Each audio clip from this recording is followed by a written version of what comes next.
I think New South Wales is taking a smart approach to this latest Bondi outbreak. How worrying do you see the situation being there? Certainly, Ash, it's worrying. We're very concerned, all of us, about how this is going to go. I think what New South Wales is doing has been good. They've been very reactive. They're on the front foot. Restrictions are in place, mask wearing, 4 square metre rule, restrictions of travel, etc. And I think they should be allowed to give 48 hours or so to see whether this does work. I don't think it's time for lockdown yet, but this may have to be implemented if things do get further out of control.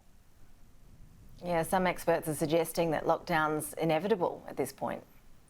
I wouldn't say inevitable.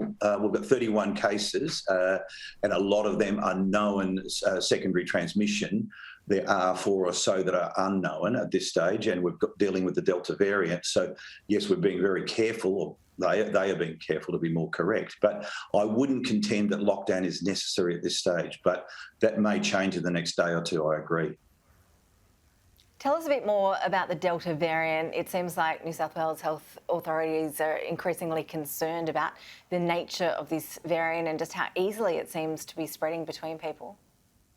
Yeah, so what we do know about Delta is it is now becoming the dominant strain worldwide, and I think eventually will become the dominant strain in Australia as well. And it is definitely more transmissible. Now, whether that's 20%, 30%, 50% more transmissible, different studies show different things, but there's no doubt Delta is more transmissible, and we're seeing this playing out a bit with the Bondi cluster. And also it's probably a little more lethal as well. More lethal perhaps because of the fact of the increased transmissibility, and we're seeing it more in younger people as well too that aren't vaccinated. So, yeah, it is a concerning issue, and one that really mandates that we get the vaccine rollout going as fast as we possibly can. What is the experience with the Delta overseas? I've seen reports that in the UK, for example, even some people who have been fully vaccinated are still getting very sick and in some cases even dying from the Delta variant. What do we know about the levels of protection that the vaccines are giving us from that particular variant? So if we look at the UK data where they're using AstraZeneca in the main, and Pfizer obviously is their second vaccine, both of them seem to be very good against protection from very severe disease, hospitalisation and death. Having said that, there are a small percentage of people that are even fully vaccinated that do get very sick, but it's still a very small percentage, and the protection seems to be in the order of 95% for Pfizer and low 90s for AstraZeneca. So AstraZeneca still does work. Yes, it's slower to work. The first dose of AZ isn't as good as the first dose of Pfizer, but if you get the second AZ, then your level of protection comes up considerably to match that of Pfizer, but then there's the gap, the 12 weeks between the first and the second dose. So in a situation where you'd have a rapidly spreading Delta strain, trying to use Pfizer vaccine because of its rapid efficacy and the fact that the booster is only 3 weeks apart would be a principal mechanism of defence. But of course, we're constrained by limited supply. So it may well be that New South Wales, to combat this latest outbreak, do get the majority of the Australian supply, and the rest of the states that have things under control may have to throttle back a little bit. And of course, there's still AstraZeneca that we can use, and we need to have more faith in AstraZeneca as well.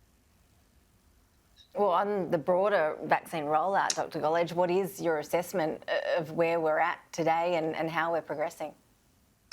Look, it's better. There's no doubt. We had this conversation a few weeks ago and we were way behind, but it is better now. We've got some 25, 26% of the population that have had the first dose. Depending on the state, 3 to 4% have been fully immunised. So it is getting better. Unfortunately, the ATAGI situation, to my mind, to restrict AstraZeneca for those over 60, I thought was a retrograde step. I thought we really folded to public sentiment way too quickly. And all that'll really do is just make less and less people take AZ, and it'll shift the problem then to the 60 to 69-year-old group. Will say, well, what about us? Why are we so different? And I just think that wasn't a very good decision. When we're really looking at a 1 in 2 million risk of death with AstraZeneca, if you take an aspirin once a day for a year, you've got a 200-fold risk of dying more than AstraZeneca vaccine. So I think we've got to get back and get some confidence back in AZ and start utilising that as our workhorse. And we've got to use Pfizer as much as possible in the situation where there's an outbreak. So, look, things are improving. We'll see a massive acceleration in the fourth quarter, no doubt when we have lots more Pfizer, we have Novavax coming on board, we may have Moderna by then as well. But between now and the fourth quarter, we, of course, may have a lot more outbreaks as well, too. So we need to do as much as we possibly can with what we've got now. And that includes using a lot of AstraZeneca. Doctor, what sort of threshold should we be aiming for in terms of how many, the proportion of Australians who are vaccinated that can then mean that we can travel freely, around the country and then around the world? There's varying views on this. I know some people are saying it has to be at 70%, others saying 80%, some saying 90%. What's your view on that?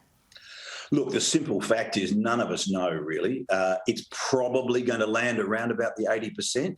And, of course, we've got to take that down to at least to adolescents, and with the data looking good now down to the 12-year-olds as well, we've got to include that big cohort as well, because, yes, they don't usually get very sick, but they can be avid transmitters. So we've got to really look at getting, I think, at least 80% with children right down to as young as 12 being immunised before we get mobility in our borders. And in theory, we could do that by next March and have a large population, proportion of the population immunised and start opening up our borders to Europe, UK, US, etc., provided we've got adequate facilities for people when they're coming home. Yeah, and that still is a big question mark, as we know. What about home quarantine for people who come in who are vaccinated? Are we ready for that yet?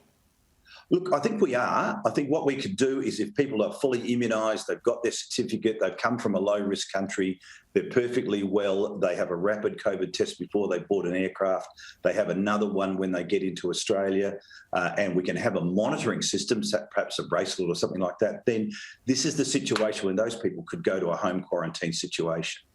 I do think there's some form of monitoring needs to be done, and we could also look at very short course home quarantine. We might be looking at, say, just 7 days, for instance, and do a couple of tests over that time, say on day 2 and day 5, and if they're all negative, then you can get out of home quarantine really quickly. So, and then, of course, we need to look at better quarantine for higher risk people over and above home quarantine.